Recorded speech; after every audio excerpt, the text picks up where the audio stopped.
పంచుకునే అవకాశం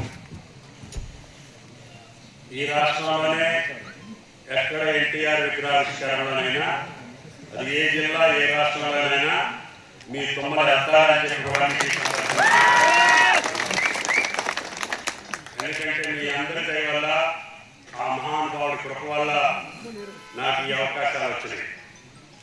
ఏ గ్రామానికి పోయినా ఇందాక తాటిగారు అన్నట్టుగా ఈ రోడ్డు ఎవరు ఇచ్చారు, ఈ మంచినీళ్ళు ఎవరు ఇచ్చారు, ఈ స్కూల్ బిల్డింగ్ ఎవరు ఇచ్చారు, ఏ అభివృద్ధి కార్యక్రమం అయినా ఆయన గారే మొట్టమొదటిసారిగా దీన్ని ఆదర్శ మండలంగా డిక్లేర్ చేసినటువంటి మహానుభావుడు ఎన్టీఆర్ గారు చెప్పుకోవడానికి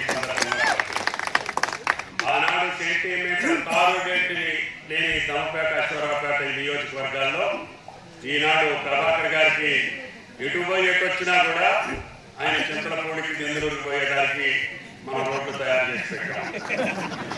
కాబట్టి ఆ మహానుభావుడు కృషి వల్లనే ఈనాడు ఈ జాతికి గౌరవం వచ్చింది, రాజకీయాలకి ఇవన్నీ వచ్చింది. రాజకీయాలంటే ఏ రకంగా చేయాలంటే ఎన్టీఆర్ లాగానే రాజకీయాలు చేయాలనే నానుడి ఈనాడు భారతదేశంలో ఉంది.